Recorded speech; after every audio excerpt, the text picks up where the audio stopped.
Hey there, listeners. Seems like you're ready to dig into probiotics and figure out if they should be part of your routine. Absolutely happy to be here. We're going deep into a blog post from kionmeng.org, written by Ang, who describes himself as an old software plumber. Sounds interesting. Right. He's got this fascinating array of interests listed on his blog. I'll have to check it out. But today we're focusing on probiotics. And for this, we have our expert to help us unpack it all. Glad to lend my expertise. Let's jump in. So Ang's post tackles a question many of us have. Are probiotic supplements really needed for gut health? Or can we get enough good bacteria just from our diet? He's got that hands-on approach, you know. He actually broke down the ingredients in a popular probiotic supplement and used an AI chatbot to research where each bacterial strain occurs naturally. Okay, that's pretty neat. Any surprises? Well, he found some common ones like Lactobacillus acidophilus. Right, like in yogurt. Exactly. But there are also some more interesting ingredients like Bifidobacterium longum found in, well, fermented foods like kimchi. Wait, kimchi. You're saying I could get the same bacteria from spicy cabbage as I could from a pill? That's the thing. It really makes you wonder if supplements are just a shortcut for something we could get naturally through a diverse diet. Interesting. So what about the medical side of this? Do doctors recommend probiotics? Well, the AGA, that's the American Gastroenterological Association, they're pretty careful with their recommendations. I see. They only really suggest probiotics for very specific situations. So when do they say, okay, probiotics might help here? Well, there are three main scenarios. First, preventing gut infections that can happen when taking antibiotics. Yeah, because antibiotics wipe out good and bad bacteria. Right, so probiotics can help replenish the good ones. The second is supporting the gut health of preterm infants who tend to have more digestive issues. Makes sense. They're more vulnerable. Exactly. And the third is managing pouchitis, which can be a complication for folks with inflammatory bowel disease. So it's not a take probiotics for everything kind of thing. Not at all. It's important to understand they're not a universal solution. Another thing that caught my eye was the fact that probiotics are regulated as food, not medicine. Right. And that has implications for consumers. So what does that distinction actually mean? Well, it means manufacturers aren't held to the same standards as, say, pharmaceutical companies. So they don't need the same level of scientific evidence for their claims. Exactly. That's definitely something to consider. Now, to be fair to Ang, he does point out that supplements can be helpful in some cases. Like if you have dietary restrictions or medical conditions that affect nutrient absorption. Right, or if you're not eating a very balanced diet, and also as we age, our bodies can become less efficient at absorbing nutrients. So there are nuances, but Ang seems to advocate for prioritizing dietary changes for gut health, unless you fall into those specific categories we discussed. Absolutely. Focusing on a healthy, fiber-rich diet is usually more beneficial in the long run. It's like instead of taking a supplement with a few specific strains, a diverse diet exposes you to a much wider variety of microbes. Think of it like a thriving rainforest versus just a single type of plant. That diversity makes your gut more resilient. I like that analogy. So we've mentioned lactobacillus and bifidobacterium. Can you break those down for our listeners? Sure, think of them as categories of bacteria. Lactobacillus produces lactic acid, which creates an acidic environment in your gut. So it's like fighting off the bad bacteria. Exactly. And then you have Bifidobacterium, another beneficial group that helps break down fiber, produce vitamins, and even support your immune system. They're multitaskers. They really are. And keep in mind, these are just two examples. Your gut has countless other types of bacteria, all playing their roles. It seems like taking a broad-spectrum probiotic is like throwing a bunch of seeds and seeing what grows, while a targeted approach, through diet or specific probiotics, is more like carefully tending to what you want to grow. I love that analogy. And just like in gardening, there's no one solution for gut health. It depends on your individual needs and circumstances. So if someone is thinking food first, what are good places to start for boosting probiotic intake? Fermented foods are a great place to start. Things like yogurt, kefir, sauerkraut, kimchi. I do love a good kimchi pancake. Me too. But for those who aren't into fermented foods, there are prebiotic foods which feed the good bacteria. Right, like fiber-rich fruits, veggies, legumes, whole grains. Exactly. And this brings us to something fascinating, the gut-brain connection. Right, what we eat doesn't just affect our physical health, but also our minds and emotions. It's really remarkable. There's so much we're still discovering about how the gut microbiome impacts things like our mood, immunity, even cognitive function. So it's more than just taking a probiotic and being done. It's about how our lifestyle choices affect our gut. Absolutely. It's a holistic approach to health. That actually reminds me, we were talking about probiotics being regulated as food, not medicine. Oh, yeah, and that raises questions about quality. Does that mean all probiotic supplements are the same? That's a great question. While the lack of regulation as medicine means they don't have to meet the same stringent requirements for proving efficacy, there are still some things to look for when choosing a supplement. Okay, so what are some things we should be aware of when navigating the world of probiotics? One important thing to consider is the CFU count, which stands for colony forming units. This is essentially a measure of the number of live bacteria in a dose. Generally, a higher CFU count is considered to be more potent. So you're looking for a product that packs a punch in terms of those beneficial bacteria. But is it really just about quantity? You're on the right track. It's not just about quantity, it's also about quality. You want to look for supplements that have been independently tested for purity and potency. Think of it like looking for a seal of approval from a reputable third-party lab. That's a helpful tip. It's like having a guide to navigate this sometimes confusing world of supplements. Hmm. Are there any other things we should keep in mind when evaluating probiotics? One more thing to remember is that not all probiotic strains are created equal. Some strains have been more extensively studied and have more scientific evidence to support their benefits. So it's not just a matter of picking any random probiotic off the shelf. It's worth doing a little research to see which strains have been shown to be effective for specific conditions or health goals. It sounds like we need to go back to that targeted approach again, but this time for supplements. Knowing your individual needs and goals is key. What about potential downsides? Are there any risks to taking probiotics, even if we do our research and choose a high-quality supplement? That's an important question. For most healthy adults, probiotics are generally considered safe. However, there are a few things to keep in mind. First, it's always a good idea to start with a low dose and gradually increase it. This can help to minimize any potential digestive discomfort like gas or bloating. So it's like easing your body into it, giving your gut time to adjust. Precisely. And as with any supplement, it's essential to listen to your body and pay attention to any unusual symptoms. If you experience anything out of the ordinary, it's best to consult with your healthcare provider. It's always good to err on the side of caution, especially when it comes to our health. Absolutely. It's also worth mentioning that people with compromised immune systems or certain medical conditions should consult with their doctor before taking probiotics. There have been rare cases where probiotics have been linked to infections in individuals with weakened immunity. That's a good reminder that even though probiotics are generally safe, it's always best to check with your doctor, especially if you have any underlying health concerns. But overall, it seems like probiotics can be a valuable tool for supporting gut health, as long as we approach them with a balanced and informed perspective. I completely agree. It's all about understanding the nuances, weighing the potential benefits and risks, and making choices that align with your individual needs and goals. This has been such a fascinating deep dive. I feel like I've learned so much about the complex world of probiotics and gut health. It's definitely given me a lot to think about in terms of my own diet and lifestyle choices. I'm glad to hear it. It's always rewarding to see people engaging with this information and taking steps to prioritize their health. And I think that's a perfect segue into a final thought for our listener to ponder. We've talked a lot about the different strains of bacteria found in probiotic supplements and how they can be beneficial. But what if we took it a step further and looked at the foods that contain those same strains? Could incorporating those foods into our diet be a viable alternative to taking a supplement? That's something to chew on. I love it. It's a great way to encourage our listener to apply what they've learned and explore different options for supporting their gut health. Big thanks to you for sharing your expertise with us today. It's been a pleasure. I always enjoy these conversations. And you know me, I'm always up for a good gut health geek out session. But before we wrap up this part of our deep dive, I have one last question that's been swirling around in my brain. We've been focusing on the benefits of probiotics for gut health.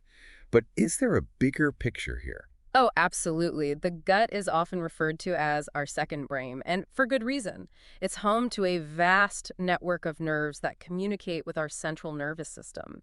So when we talk about gut health, we're really talking about overall well-being. It's like that saying, a happy gut equals a happy life. Exactly. And research is increasingly showing that the gut microbiome plays a role in a wide range of health conditions, including mental health, autoimmune disorders, and even cardiovascular disease. Wow, that's incredible. It's like the gut is this central hub that influences so many different aspects of our health. It really is. And the more we learn about the gut microbiome, the more we realize just how interconnected everything is. So it's not just about popping a probiotic and calling it a day. It's about taking a holistic approach to our health, considering how our lifestyle choices, our diet, our stress levels, all of it impacts our gut and ultimately our overall well-being. That's a great way to sum it up. It's about making those informed choices that support a healthy and balanced gut microbiome, which in turn supports a healthy and balanced life. And on that note, we'll wrap up this part of our deep dive. Stay tuned for part 2, where we'll delve even deeper into the fascinating world of the gut microbiome. Welcome back, everyone. It's great to continue this probiotic exploration. I'm ready to dive back in. In the last part, we were just touching on that idea of the gut being our second brain. Yeah, the gut-brain connection. Right, and how it can affect our mood, immunity, so many things. It's fascinating. It's a hot topic in research right now. Yeah. Scientists are discovering more and more about how the gut microbiome communicates with our brain and how that affects us, even things like our risk of chronic diseases. So the food we eat is not just fuel, it's kind of like food for thought, too. Exactly. It can impact our thoughts, our emotions, and it goes both ways. Oh, how so? Well, our mental and emotional states can actually impact our gut health too. I see. Like stress, for instance. Stress can disrupt that balance of bacteria in our gut. And that leads to problems? Yeah, digestive issues, you name it. So it's a two-way street. A feedback loop, exactly. And that's why understanding this connection is so important for a holistic view of health. It's not just treating symptoms. Right. It's about the bigger picture, how everything's connected. That makes me think about how we often hear about gut health for immunity. Oh, yeah, there's a strong link there. What's the connection? Well, think about this. About 70% of our immune system is actually located in the gut. Wow, 70%? That's more than I would have guessed. It's a lot. And the bacteria in our gut, they help train our immune cells to tell the difference between harmful stuff and harmless stuff. So a healthy gut with lots of diverse bacteria that helps our immune system fight off infections better. That's the idea. But when the gut's out of balance, it can weaken our immune response, making us more vulnerable. It's amazing how much our gut affects everything. It really highlights how interconnected our bodies are and why making good choices about our diet, stress management, lifestyle, it all matters. Okay, so we've talked about the benefits, but what happens when our gut microbiome is out of whack? Well, when things are out of balance, that's often called dysbiosis. Dysbiosis. Yeah, it can contribute to a whole range of problems. You know, the usual digestive stuff, bloating, gas, constipation, diarrhea. Right, the not so fun stuff. Exactly, but it can go beyond that. More serious stuff too. Yeah, research suggests dysbiosis might play a role in some serious conditions, things like inflammatory bowel disease, autoimmune disorders, even obesity, type 2 diabetes, Oh wow, that's a lot. and even some mental health conditions like anxiety and depression have been linked to it. So it's really a big deal to keep our gut healthy. It's essential for overall well-being, and this brings us back to probiotics. Okay, can probiotics help with those imbalances? There's growing evidence they can be beneficial for certain things. Like some studies show that specific probiotic strains can help ease irritable bowel syndrome or IBS. Okay. And there's research suggesting probiotics might be useful for managing antibiotic-associated diarrhea, you know, when antibiotics wipe out the good bacteria. So not a cure-all, but potentially helpful. Right, but it's important to remember, not all probiotics are the same. Right. We were talking about that earlier. Different strains do different things, so choosing the right one for your needs is key. So how do people figure out which strains they need? Is it trial and error? Trial and error can be part of it, but it's always best to start with some guidance. Talk to your doctor or a registered dietitian. Get some expert advice. Exactly. They can help you figure out what's right for you, recommend specific strains based on your goals. It's like having a personalized gut health plan. You got it. And beyond that, there's some good information online too. Websites like the National Institutes of Health, the AGA, they offer solid information about probiotics. Evidence-based stuff. Exactly. So do your research. Don't just believe the hype. Don't believe everything you read. Right. Be a critical consumer. Look for products with scientific backing.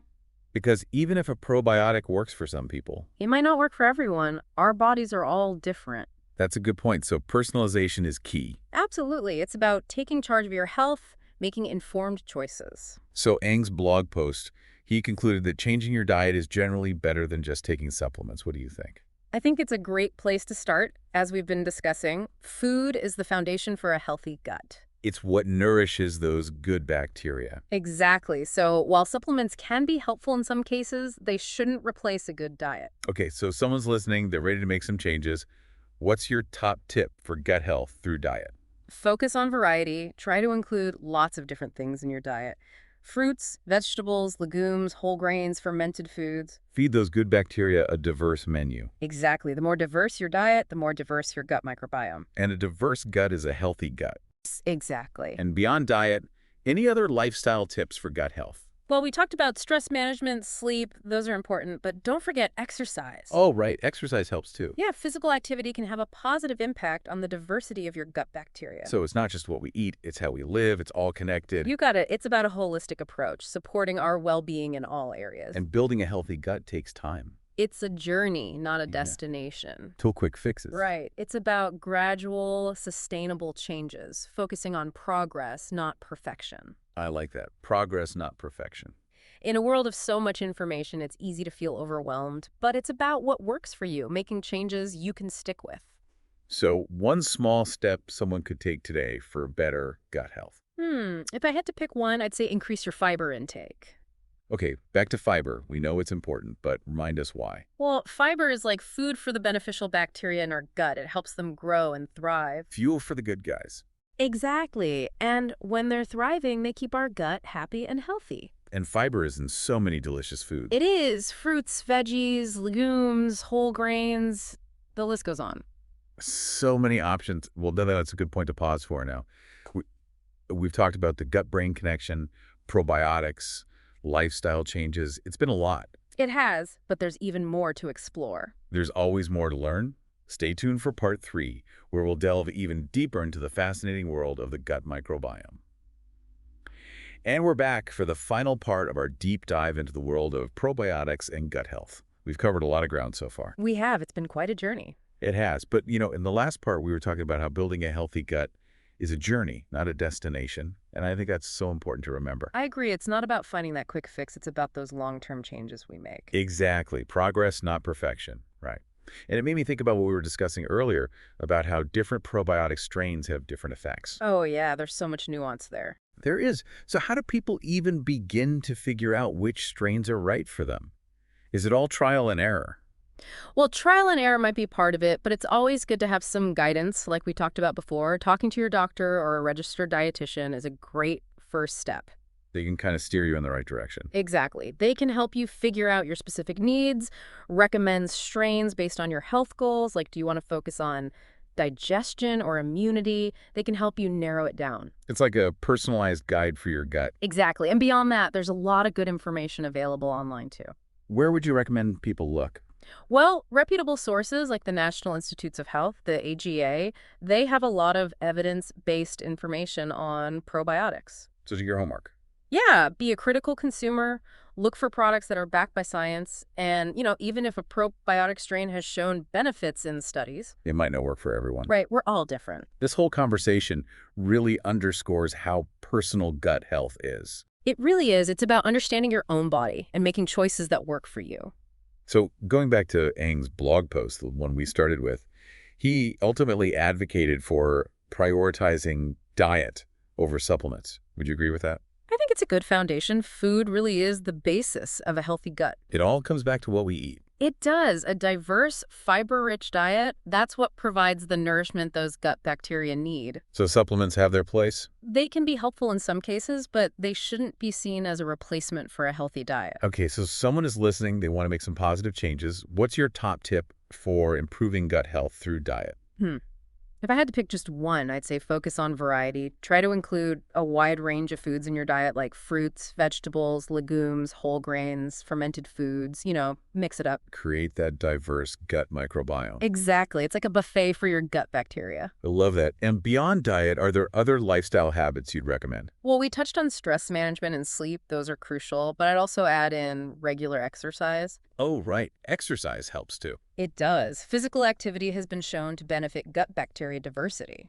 So it's not just what we eat, but how we live our lives. It's about that holistic approach, mind and body. It all comes back to that. I think that's a really great point to end on. Gut health is not about a quick fix.